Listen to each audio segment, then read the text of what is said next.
할렐루야. 반갑습니다.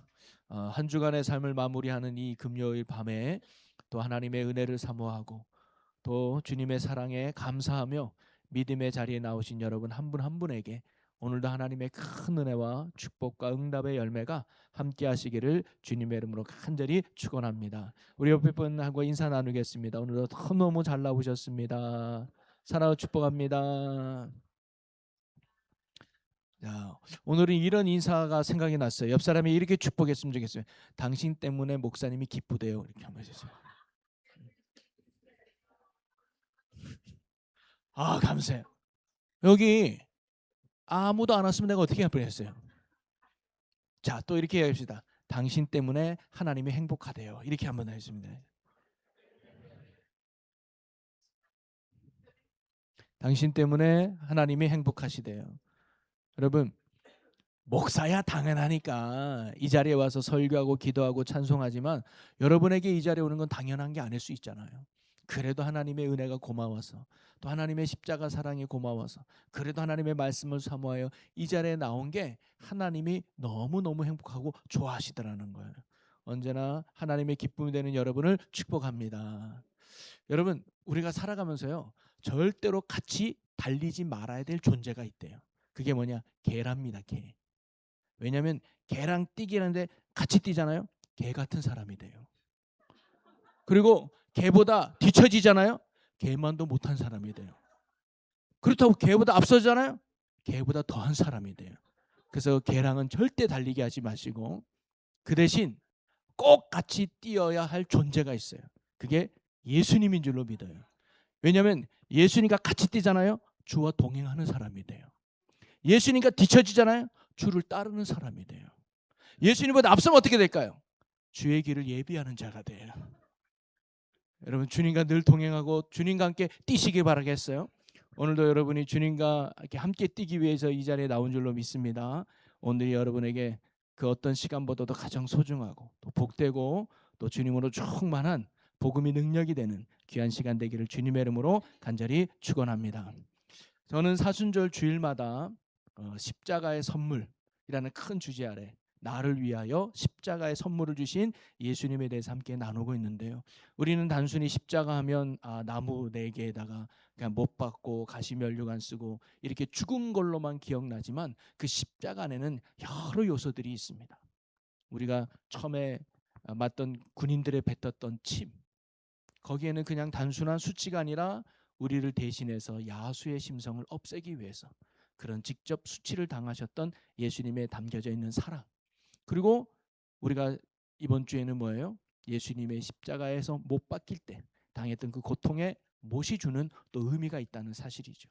그래서 지난주에 그 말씀을 나눠보았고 이번 주에는 우리 선교사님이 와서 설교를 하실 것이고 그 다음 주에는 또 우리 두 십자가가 주는 의미가 뭔지, 그리고 고난 주간에 계속 이어서 그 말씀들 속에서 한번 나눠보려고 합니다. 그래서 십자가 속에는 우리를 향한 하나님의 놀라운 사랑과 은혜가 담겨 있음을 우리가 깨달을 수 있는데요. 이번 사순절 주일 말씀을 통해서 우리가 그분의 그 크신 사랑, 나를 위한 그 사랑을 또 한번 생각해보고 되새길 수 있는 은혜의 시간이 되시기를 주님의 이름으로 간절히 소망합니다. 그러면서 제가 지난주에 그런 얘기를 했죠. 사전 방문제도, 아파트, 신축 아파트를 지면 사전 방문제도라는 게 있어요. 그래서 신축 아파트를 지면 입주자들이 미리 한번 그 집을 가보는 거예요. 베란다는 괜찮은지, 앞방에 벽지는 잘 붙어 있는지, 물은 잘 나오는지, 화장실에 물은 숭숭숭 잘 빠지는지, 이렇게 건물에 문제가 없는지를 미리 방문해 본다는 거예요.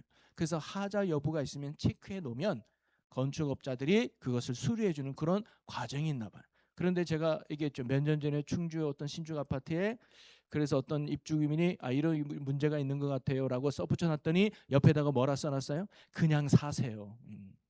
큰 불편 없으니 그냥 사세요.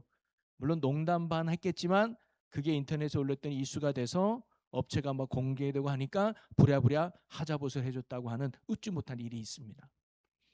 여러분 만약에 여러분이 입주자였다면 들어갔는데 이런 문제가 있어요. 여러분 살겠습니까? 안 살겠습니까?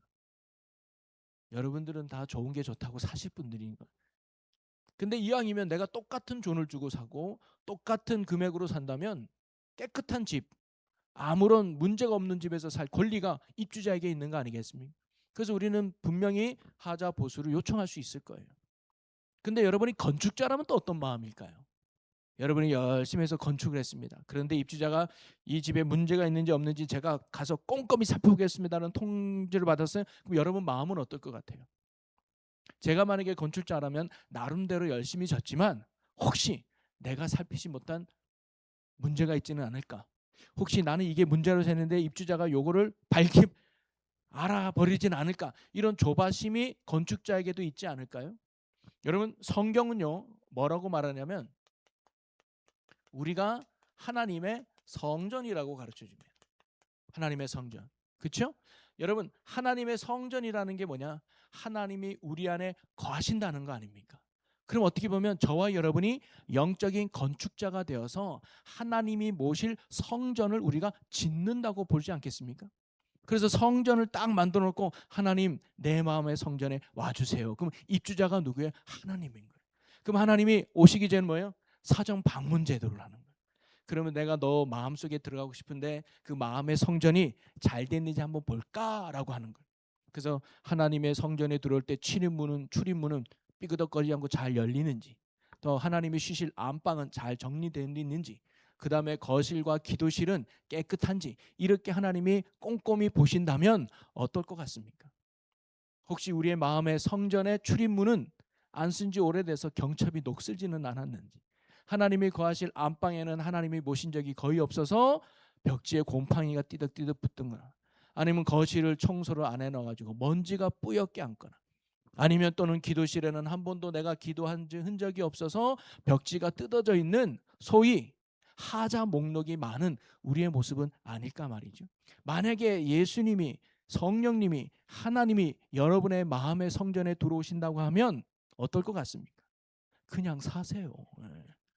부족해도 하나님 괜찮잖아요. 돈도 많으신 분이 어느 거 안 따지는 그분이 그냥 내가 좀 부족해도 사시지요. 근데요, 우리도 어느 집을 들어가면 그래도 내가 깨끗한 집에서, 그래도 내가 살기 편한 집에서 살고 싶듯이 여러분 하나님도요 우리 마음에 오시면요 우리와 함께 거하기에 좋은 성전에서 하나님이 머물기를 원하시는 거예요. 그래서 하나님은 이것저것 고쳐서 우리가 하나님이 모시기, 또 우리가 하나님과 함께 살기에 좋은 거룩하고 살기 편한 성전을 누구보다 하나님이 만드시기를 원하시는 겁니다. 그래서 우리와 함께 살고 싶은 게 하나님이거든요. 자, 그러면 사전 방문 제도 할 때 뭐예요? 하자 보수 목록을 하잖아요. 하자 목록이라고 하죠. 하나님도요 성전이 우리 가운데 오시면 하자 목록이 있어요. 이걸 좀 수리하고 고쳐야 내가 이 성전에 들어갈 수 있을 것 같아. 이걸 없애야 내가 이 성전 안에 들어가서 너와 함께 지낼 수 있을 것 같아 하면서 하나님이 말씀하시는 하자 목록이 있어요. 그게 뭐냐? 바로 죄의 목록입니다. 하나님은 죄가 있는 곳에 결코 역사하실 수가 없어요. 그래서 이사야 59장 1, 2절에 보면 뭐예요? 내가 손이 짧아 구원치 못함도 아니요, 내가 눈이 둔하여 너희들을 보지 못함도 아니라 너와 나 사이에 죄의 담이 있어서 내가 너에게 손을 만질 수도 없고 은혜도 줄 수 없다는 말씀이 있잖아요. 바로 하나님과 우리의 사이에는 뭐가 가로막고 있어요? 죄가 가로막고. 하나님이 성전이 우리 안에 들어올 때 그 하나님을 가로막는 아주 중요한 요소 뭐예요? 이 죄라는 목록이 우리 가운데 있으면 하나님을 보실 수 없다는 거죠. 그래서 하나님은 우리 안에 있는 이 죄의 목록을 없애주기를 원하십니다. 누구보다 없애기 원하는 게 하나님의 마음이고 하나님이셔요. 그러면서 성경에서 하나님이 우리의 죄의 목록을 없애는 장면이 어디에 나와 있느냐? 바로 예수님의 손과 발에 박히는, 못 박히는 장면이 바로 죄의 목록을 없애주는 하나님의 모습을 보여주고 있다는 것이죠. 여러분, 예수님께서 십자가 지시는 과정을 한번 생각해 보면 먼저 예수님이 고발을 당하죠. 그리고는 채찍을 맞습니다. 빌라도에게 넘겨져서, 그래서 40대에서 한 대 뺀 39대를 맞습니다. 온몸이 막 찢기고 얼마나 고통스럽습니까? 체력적으로도 막 빠졌을 거예요.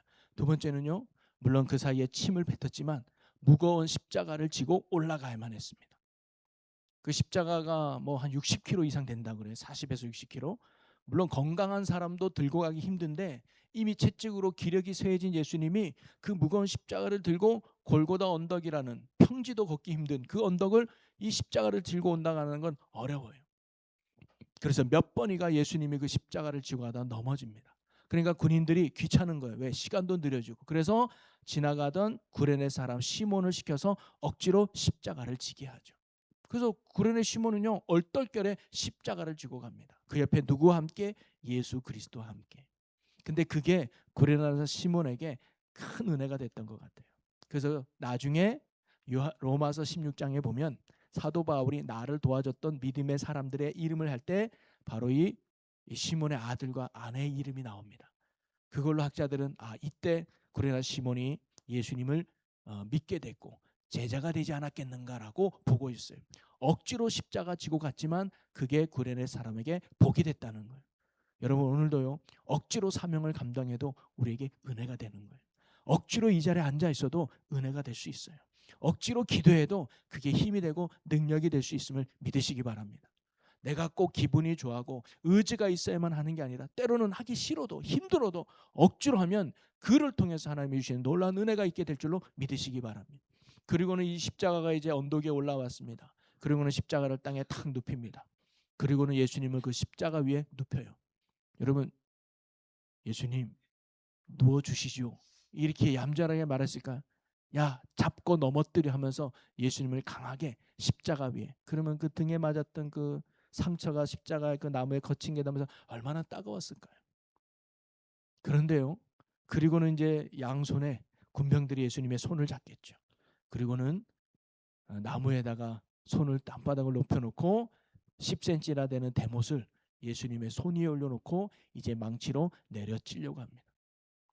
여러분 패션 오브 크라이스트라고 하는 영화가 있어요. 굉장히 리얼하게 예수님이 십자가 지는 장면을 모셨는데 그때 예수님이 십자가를 질 때 이미 그 십자가는 죄수들이 많이 십자가에 못 박힌 나무를 재상하고 있는 걸로 나와요. 그러다 보니까 죄수들이 못을 박았던 구멍이 있어요.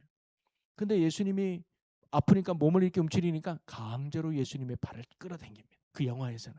그거부터가 예수님의 고통이죠. 왜? 그 구멍에 예수님의 손을 맞추려고. 그리고는 억지로 잡아당긴 그 손을 군병들에게 꼭 붙잡으라고 그러고 대못을 놓고 그 망치로 군인이 내리치려고 하죠. 여러분 물론 예수님은 채찍도 무척 고통스러웠을 겁니다. 무거운 십자가를 지고 갔을 때 그 고통도 컸을 겁니다. 그런데 예수님이 당하는 십자가의 고난 중에 가장 큰 고통이 무엇이었을까요? 저는 손과 발에 못이 박히는 거라고 생각합니다. 살을 뚫고 거기에 있는 뼈를 응개면서 뚫고 나오는. 여러분 10cm면요 그냥 이 손바닥을 뚫고 나오는 거. 그래야 못에 박히잖아요. 그러면 그 손에서 피가 터져서 그 못을 흘러서 뒤쪽에 못에 뚝뚝뚝 떨어지는 장면. 그래서 살결을 뚫고 나오는 이 못이 주는 고통이 저는 십자가에서 주는 가장 큰 고통이 아닐까. 바로 예수님은 십자가에서의 그 고통의 클라이막스를 하고 있는 거예요. 여러분 어떤 분은 그런 말을 할 수 있습니다. 예수님은 하나님이시잖아요. 무리도 거르시고 죽은 자도 살리고 풍랑을 만나도 전혀 두렵지 않은 그 예수님이 그까짓 거 못 주는 고통 하나님은 느끼지 못할 수도 있지 않을까요? 또는 느낀다 할지라도 금방 없애지 않을까요? 왜? 치료자잖아요. 어떤 병도 고쳐잖아요. 그러니까 고통의 못을 따면서 내 살은 다시 붙을지어다. 내 살의 고통은 사라질지어다. 이렇게 하면 당연히 고통도 사라지고 아픔도 금방 씻을 수 있지 않을까요? 왜? 예수님은 그런 능력의 하나님이시니까. 그런데 예수님은 참 하나님과 동시에 참 인간으로 오셨습니다. 참 인간이라는 것은 뭐냐면 이 땅에 인간이 겪는 고통을 그대로 겪으셨다는 거예요. 예수님도 배고프면 꼬르르 배에서 소리가 나고요. 음식 많이 먹으면 소화불량 날 수도 있고요. 화장실도 가야 되고요. 인간이 겪을 수 있는 모든 고통을 다 겪는 것이 바로 예수님의 모습이었습니다. 그래서 제가 지난번에 십자가 주는 고통 세 가지 했잖아요. 육체의 고통, 정신적인 고통, 그다음에 영혼의 고통. 그 인간이 겪는 모든 고통을 십자가에서 걷는데 그 끝은 뭐냐면 이 십자가의 못을 받는 그 고통이 가장 큰 고통이라고 말할 수 있겠습니다. 자 그러면요 예수님은요 이렇게 고통 가운데 그래서 십자가 지기 전에 예수님이 뭐라고 기도합니까? 아버지요 이 잔을 내게서 옮겨 주옵소서. 이 말은 뭐예요? 아버지 이 방법 말고 다른 건 없겠습니까? 꼭 십자가에서 죽어야만 온 인류를 구원할 수 있겠습니까? 다른 방법은 없을까요? 이렇게 물어본 거예요. 예수님 왜 이렇게 물어봤을까요? 십자가 주는 고통과 끔찍함을 예수님 본인도 잘 알고 계셨습니다. 그래서 솔직히 이 십자가만은 피하고 싶은 게 솔직한 인간으로 오신 예수님의 마음이었던 거죠. 근데 예수님의 기도는 거기서 끝나지 않죠. 뭐라고 기도합니까? 그러나 아버지, 나의 원대로 하지 마시고 아버지 원대로 되기를 원하나이다. 여러분, 우리의 기도가 그런 기도가 됐으면 좋겠어요. 물론 우리가 요구할 수 있습니다. 우리의 필요한 거, 우리의 부족한 거 요구할 수 있어요. 그러나 진짜 기도는 내 뜻을 구하는 게 아니라 아버지 뜻을 구하는 거죠. 때로는 그 뜻이 내가 손해나는 것일 수도 있고, 때로는 그 뜻이 내가 뒤처지는 것일 수도 있고, 아픔의 길일 수도 있지만, 그래도 하나님의 뜻이 이루어진다면 그것에 기꺼이 순종할 수 있는 믿음의 기도가, 또 믿음의 삶이 우리의 삶이 되면 얼마나 좋을까요?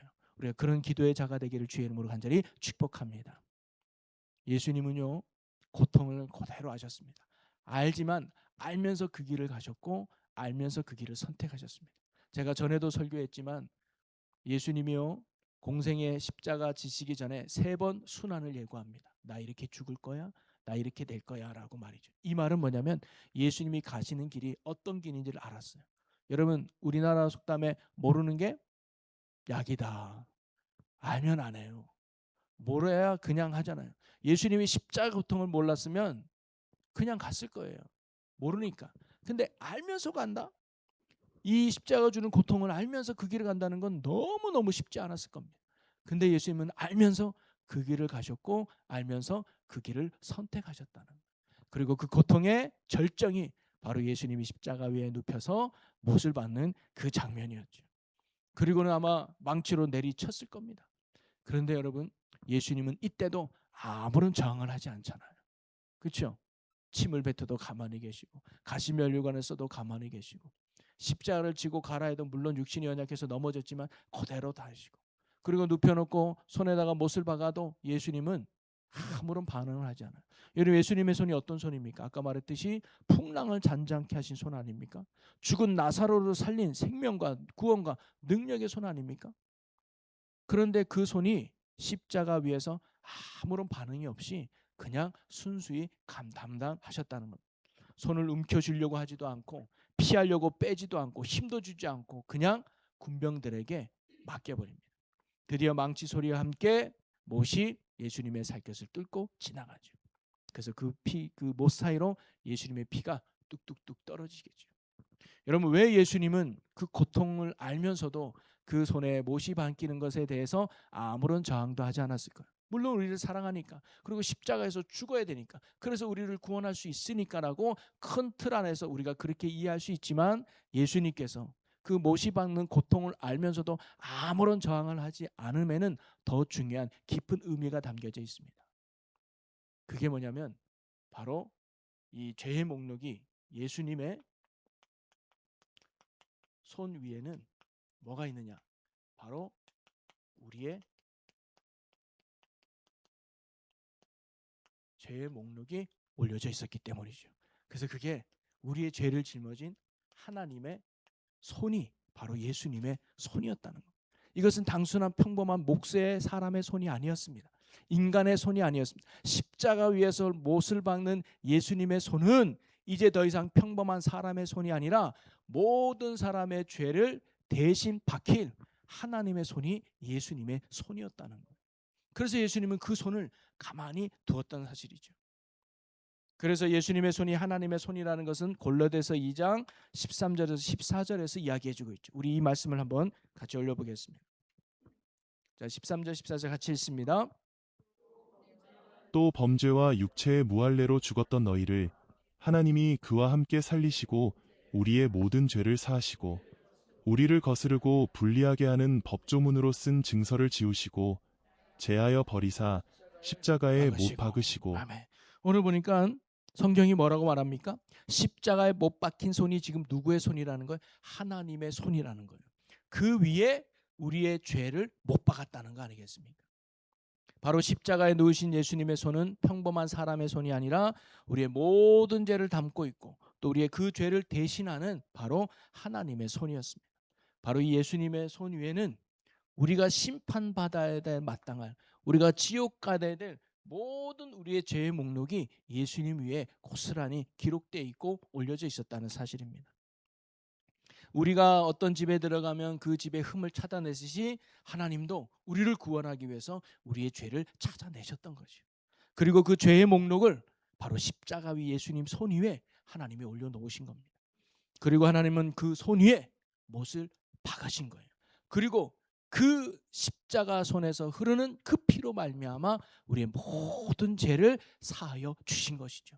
오늘 골로새서 2장 14절에 나오는 지우시고라는 말, 개역 한글에는 도말하시고라는 말이 나는데, 이 지우고시라는 단순히 지우개로 지우는 수준이 아닙니다. 깨끗이 지우는 거예요. 흔적도 없이 지우는 거예요. 그래서 누구도 다시는 찾을 수도 없고 볼 수도 없는 완벽한 깨끗함을 의미합니다. 즉 예수님께서 십자가에서 흘리신 그 피로 말미암아 우리의 죄가 깨끗이 씻어졌어요. 그래서 누구도 그 시 때문에 심판받지 않은, 하나님께 심판받을 죄가 모조리 깨끗하게 진 것이 십자가의 예수님의 피의 은혜인 줄로 믿으시기 바랍니다. 그래서 골로새서 2장 14절을 우리 현대인 성경으로 보면 다시 한번 읽어볼게요. 하나님은 우리의 모든 죄를 용서해 주시고 우리에게 불리한 율법의 채무 증서를 십자가에 못 박아 없애 버리셨다. 불리한 율법의 채무 증서, 즉 저와 여러분이 죄의 빚을 진 거예요. 이 빚 때문에 저와 여러분 어디 가야 돼요? 죽어야 되는 거예요. 지옥 가야 되는 거예요. 이게 없어지지 않는 한 저와 여러분 아무리 이 땅에서 착하게 살아도, 아무리 이 땅에서 돈이 많아도 죄의 채무가 있기 때문에 지옥 가는 거예요. 근데 하나님께서 그 율법의 채무 증서를 십자가 올려놓고 박아버린 거예요. 그래서 완전히 없애버리신 것이죠. 죄의 목록을 십자가에 못 박아 완전히 사라진 게 합니다. 예수님께서 아무런 저항을 하지 않았던 이유가 바로 여기 있는 거죠. 바로 예수님의 손 위에는 저와 여러분이 받아야 될 심판의 죄의 목록이 거기에 다 나열되어 있었습니다. 그리고 이 죄값이 사망임을 예수님이 아셨습니다. 그 죄를 그냥 두면 저와 여러분이 죽어야 되니까, 그 죄를 그냥 두면 저와 여러분이 지옥 가야 되니까, 그걸 예수님이 아셨어요. 그래서 예수님은 십자가에 못이 주는 고통을 아셨지만, 끔찍한 아픔이 따르겠는 걸 아셨지만, 예수님은 아무런 저항을 하지 아니하고 기꺼이 그 못에 자신의 손을 맡기셨던 것이죠. 그래야 우리의 모든 죄가 사하여 수 있기 때문에, 그래야 저와 여러분이 사망에서 생명으로 옮겨주시기 때문에, 그래야 저와 여러분이 지옥에 가지 않고 천국 백성으로 살아갈 수 있기 때문이죠.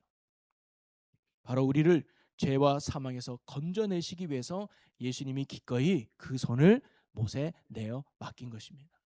여러분 히브리서 9장 22절에 보면 이런 말씀이 있어요. 우리 같이 읽어볼까요?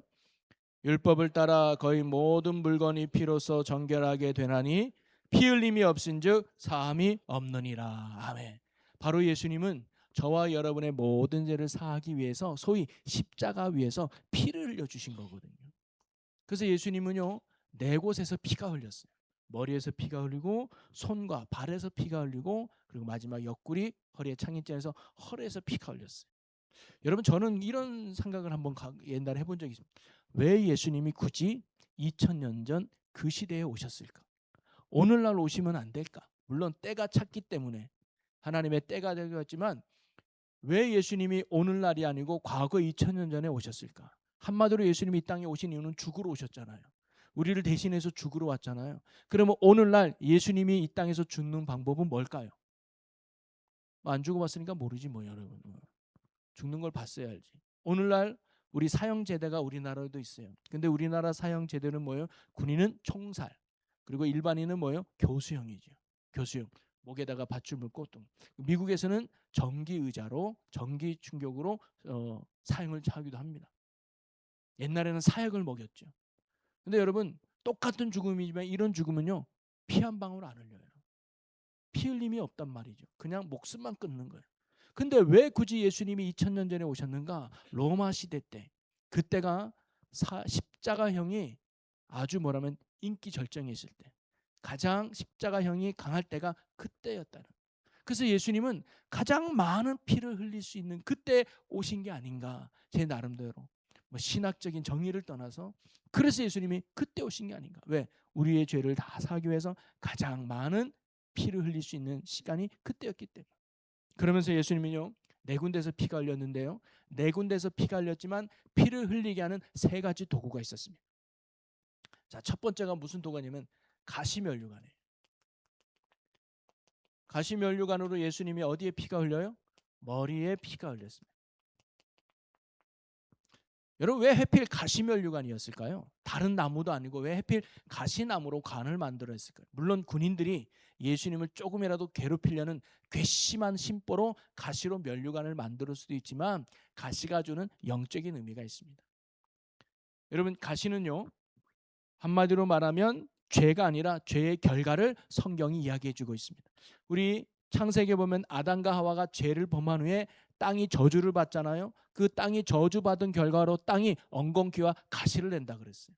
그래서 창세기 3장 17절 18절에 보면 아담에게 이르시되 내가 내 아내의 말을 듣고 내가 내게 먹지 말라 한 나무의 열매를 먹었은즉 땅은 너로 말미암아 저주를 받고 내 평생의 수고하여 그 산을 먹으리라. 땅이 내게 가시덤불과 엉겅퀴를 낼 것이라 그래요. 즉 가시나무는 죄의 결과로 이야기해 주고 있어요. 또 이 진리는요, 하나님이 모세에게 하신 말씀 속에서도 찾아볼 수 있는데, 하나님이 이스라엘 백성이 가나안 땅에 가증한 거민을 몰아낼 것을 명하셨지만 만약에 가나안 족속을 다 몰아내지 않는다면 어떻게 할지 하나님이 이렇게 말씀하셨습니다. 민수기 33장 55절인데 우리 같이 읽어볼까요? 너희가 만일 그 땅의 원주민을 너희 앞에서 몰아내지 아니하면 너희가 남겨둔 자들이 너희의 눈에 가시와 옆구리에 찌르는 것이 되어 너희가 거주하는 땅에서 너희를 괴롭게 할 것이다. 하나님이 가나안 땅에 남아있는 족생은 다 죄로 본 거예요. 거룩하면 다 몰아내라. 근데 그걸 남기면 그들이 너희의 가시가 될 것이다. 너희의 고통이 될 것이다 라고 예수님이 하나님이 말씀하시죠. 바로 하나님은 죄로 인한 징계와 심판을 가시로 표현하셨습니다. 또 예수님도 악인의 삶을 가시나무로 비유하셨죠. 마태복음 7장 16절에 그들의 열매로 그들을 알지니 가시나무에서 포도를 또는 엉겅퀴에서 무화과를 따겠느냐. 바로 악인은 가시나무와 같다는 거예요. 이처럼 가시는요, 죄의 열매를 상징합니다. 죄의 결과를 의미하는 거죠. 여러분, 가시가 어때요? 뾰족해서 따끔따끔 아프게 찔러대지 않습니까? 그리고 살갗을 고통스럽게 만드는 고통의 상징이 사실 가시잖아요. 마찬가지로 그처럼 죄의 결과는, 죄의 열매는 가시가 주는 것처럼 고통과 아픔이요 멸망이라는 것을 상징하는 게 바로 이 가시입니다. 바로 예수님이 이 가시면류관을 머리에 쓰셨다는 이유는 뭐냐면, 바로 어떻게 보면 우리의 머리로 지은 죄의 결과가 바로 가시나무라는 거예요. 머리로 지은 죄를 지었기 때문에 그 죄의 결과로 받는 사망, 받는 고통이 바로 이 가시라는 거예요. 그래서 예수님은 지금 십자가 위에서 뭐가 되셨느냐? 죄인이 되신 거예요. 죄인이 되셔서 머리로 지은 죄인이 받아야 될 가시의 고통을 예수님이 지금 십자가에서 받고 계신 거예요. 또 예수님이 두 번째로 피를 흘리신 곳이 어디냐면 손과 발이었습니다. 여기에 뭐가 박혀요? 못이 박혔죠. 이건 뭐를 의미하느냐? 이 못도 가시와 마찬가지로 죄의 결과였습니다. 무슨 죄의 결과일까요? 우리가 손과 발로 지은 죄. 여러분, 하나님 우리에게 손과 발을 준 건 뭘까요? 이 손으로 하나님의 선한 일을 하고 이 손으로 하나님이 기뻐하는 바를 행하라고 우리에게 손을 준 거 아니겠습니까? 이 다리는 하나님이 가야 될 곳을 가고 또 가지 말 곳은 가지 말고 하나님의 뜻대로 살아야 될 이 두 다리인데 우리 이 손을 가지고 죄를 짓는 일에 쓰고 이 두 다리를 가지고 가지 말아야 될 곳은 가고 또는 가야 될 곳은 가지 않는 불순종을 살았던 이 두 발 아닙니까? 그래서 하나님의 말씀 앞에 불순종했던 손과 불순종했던 발이 받아야 될 죄의 결과가 뭐냐? 그게 못이라 이 말이에요. 바로 예수님은 십자가 위에서 손과 발에 피를 흘리신 것은 손과 발로 지은 모든 죄의 결과인 못을 예수님이 받고 계시는 거예요. 한마디로 예수님이 지금 십자가 위에서 죄인이 되셔서 손과 발로 지은 죄의 결과로 못을 박힘을 당하셨다. 또 세 번째는 예수님이 어디에 피를 흘리셨어요? 허리에 뭐로? 창으로 찔리셨습니다. 그러면 이 창은 뭐라느냐? 이 창도 어떻게 보면 죄의 결과입니다. 무슨 죄의 결과일까요? 우리의 몸으로 지은 죄. 이 몸뚱아리가 하나님의 영광을 위해서, 하나님의 뜻을 위해서 무엇을 먹고 마시든 하나님의 영광을 위해 살아야 된 내 이 인생의 몸뚱아리가 나의 욕망과 나의 정욕과 나의 이익을 추구하며 하나님과는 전혀 관계없이 불순종으로 살았던 이 몸뚱아리에 지은 죄의 결과가 뭐냐? 창이라는 거예요. 찔려야 돼서 고통을 느껴야 돼. 근데 예수님이 죄인이 되셔서 몸으로 지은 죄의 결과인 창을 예수님이 직접 옆구리에 찔리신 거랍니다. 여러분, 예수님은 하나님이라고 그랬잖아요. 하나님이신 예수님이 이 땅에 오셔서 하신 가장 위대하고 놀라운 일은 무엇일까요? 물론 그분인 하나님이신 예수님이 인간의 몸으로 이 땅에 오셨던 자체가 위대하죠. 그리고 하나님이신 그분이 전지전능하신 그분이 인간이라고 하는 연약한 존재 안에서 이 땅에서 살아간다는 것도 위대한 일이죠. 그런데 그 어떤 위대함보다 하나님이신 예수님이 이 땅에서 하신 가장 위대하고 놀라운 일은 뭐냐면 죄가 없으신 그분이 뭐가 되신 거냐? 죄인이 되신 거예요. 죄인이. 죄가 없으신 그분이, 거룩한 하나님이신 그분이 죄인이 되신 거예요. 그걸 보여주는 게 오늘 이 장면 아닙니까? 머리에 죄가 없으신 그분이 머리에 죄가 있는 자처럼 가시면류관을 대신 쓰신 거예요. 손과 발에 지은 죄도 없으신 그분이 손과 발로 지은 죄인과 같이 되셔서 손과 발에 못을 박히신 거예요. 그리고 언제나 하나님의 영광을 위해서 살았던 예수님이 몸으로 지은 죄인을 위해서처럼 뭐예요? 창으로 옆구리에 찔리신 거예요. 죄가 없으신 그분이 바로 십자가에서 죄인이 되셨다는 게 놀라운 일이에요. 받지 않아도 될 고통을, 당하지 않아도 될 고통을, 가시를 통해 고통을 느꼈고 손과 발에 못자국을 느꼈고 그리고 옆구리에 창을 찌르는 고통을 예수님이 감당하신 겁니다. 여러분, 예수님이 정말 죄인이었기 때문에 이렇게 고통을 당하셨을까요? 아니죠. 예수님께서 이렇게 하신 이유가 뭡니까? 이 모든 것들이 바로 나를 위해서, 나 하나 살리기 위해서. 그래서요, 예수님이 머리에 가시면류관을 쓴 거요, 저와 여러분이 머리로 지은 죄를 대신 갚아주기 위해서.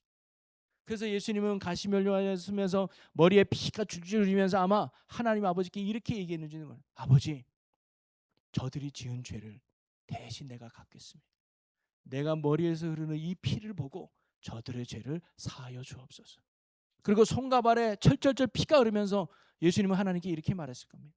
아버지, 저들이 손으로 지은 죄 용서해 주세요.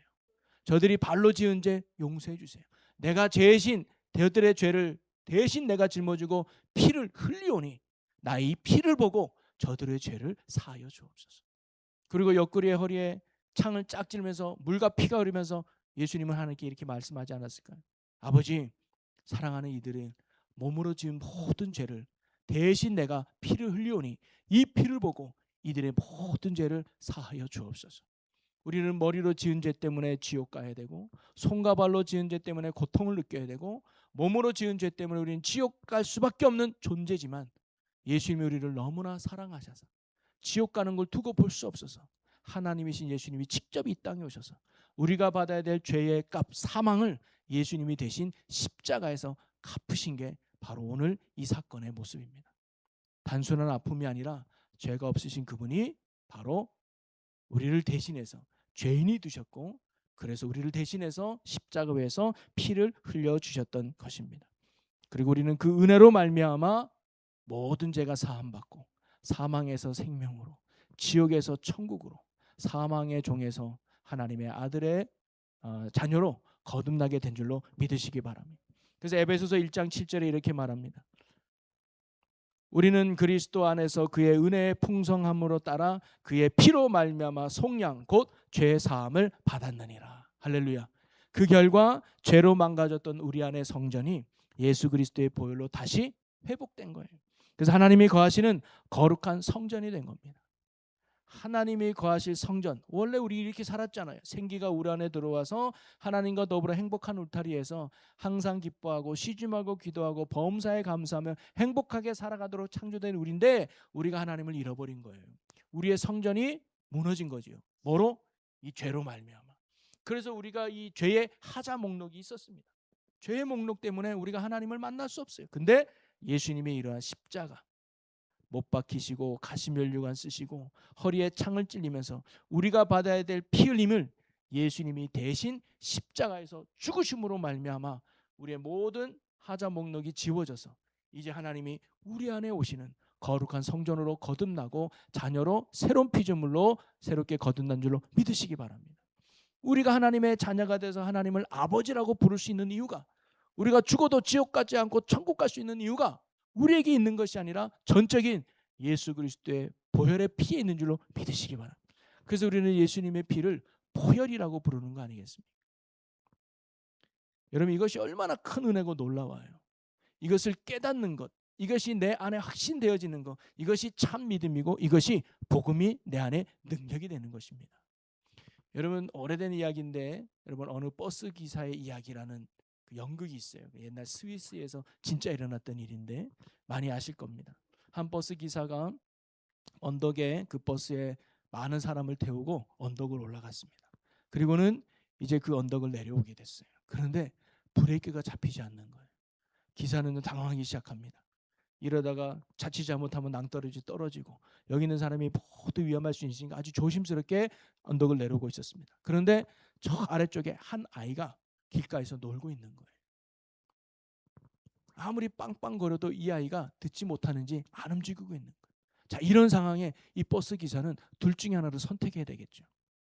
지금 이 버스를 타고 있는 많은 사람을 살리기 위해서는 그 아이를 그냥 치고 가야 되는 거예요. 어쩔 수 없어요. 그래야 이 사람이 사니까. 아니면 이 아이를 살리기 위해서 어떻게 해야 될까요? 버스를 방향을 틀어야 돼요.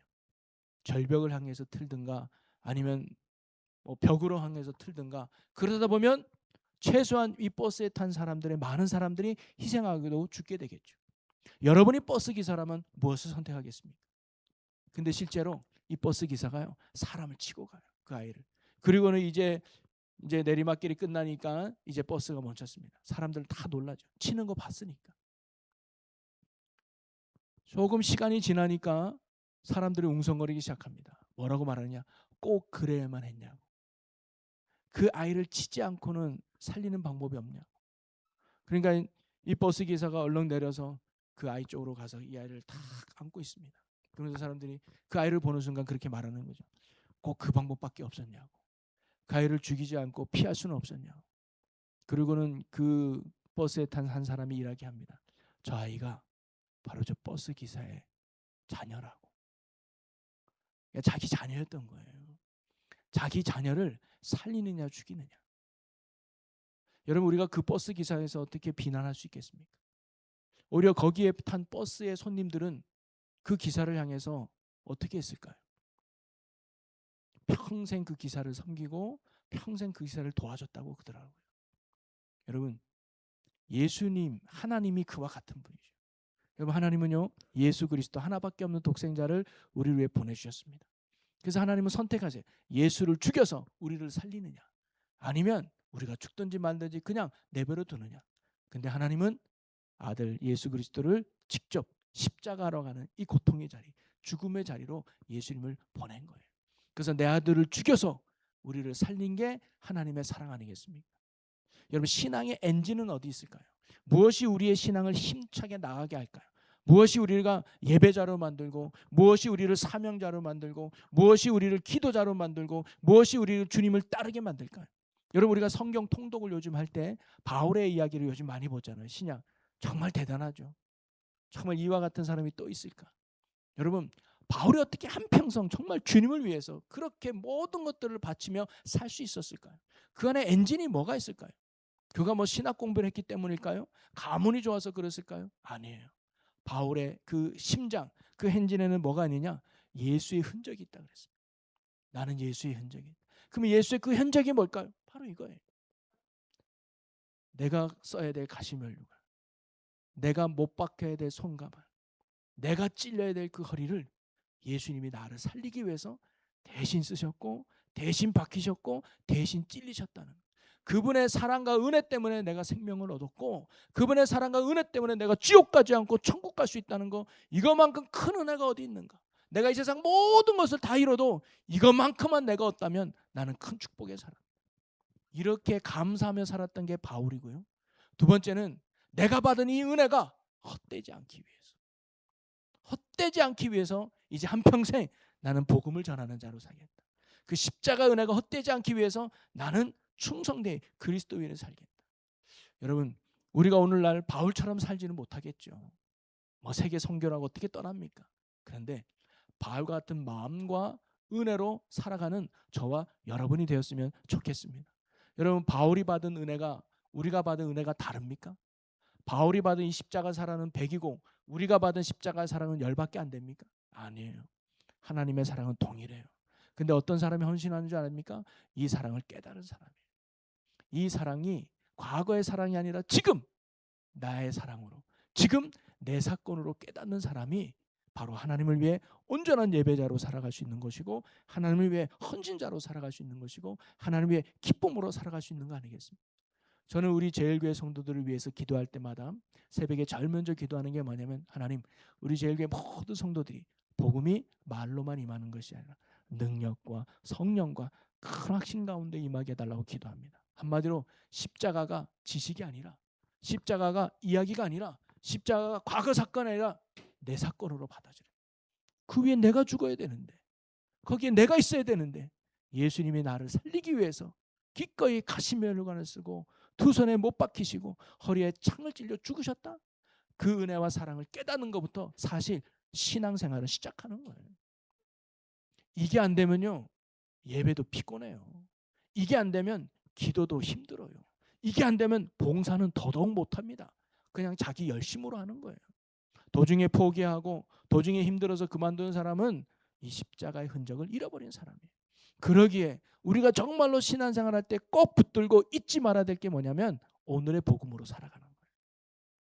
내가 직분으로 사는 것도 아니고, 내 신앙 연륜으로 살아가는 것도 아니고, 내 세상 지식 가지고 살아가는 것 더더욱 아닙니다. 오늘도 예수 그리스도의 십자가의 은혜, 오늘도 나를 사랑하시는 그분의 사랑, 그래서 내를 사랑하는 그 은혜가 헛되지 않기 위해서 그런 마음의 각오와 그 신앙의 뜨거움이 오늘도 우리를 기도의 자리로, 오늘도 우리를 말씀의 자리로, 오늘도 우리를 섬김의 자리로, 우리를 인도하는 줄로 믿으시기 바랍니다. 이런 십자가의 복음이 말로만 임하는 것이 아니라 성령과 능력과 큰 확신 가운데 임하는 여기 여러분 모두가 되기를 주님의 이름으로 간절히 축원합니다. 그래서 그 십자가 은혜가 헛되지 않도록 주님 만날 그날까지 복음에 부끄럼 없이 살아가는 저와 우리 충주제일교회, 특히 오늘 금요기도에 나온 여러분 모두가 되기를 주님의 이름으로 간절히 축원합니다. 우리 찬양하겠습니다. 우리 보혈을 지나. 여러분, 우리가 새롭게 되는 이유도 보혈의 능력이 있고, 우리가 하나님께 가까이 가는 것도 보혈의 능력이 있어요. 오늘 나를 대신해서 피 흘려주신 예수 그리스도의 이 보혈의 은혜를 기억하면서 우리 이 찬양을 하고 같이 기도하고, 또 오늘 특별히 교회 부서를 위해서 기도하는 날입니다. 우리가 부서를 위해서도 함께 기도하면서 합심하며 간구하는 귀한 시간 되기를 바랍니다.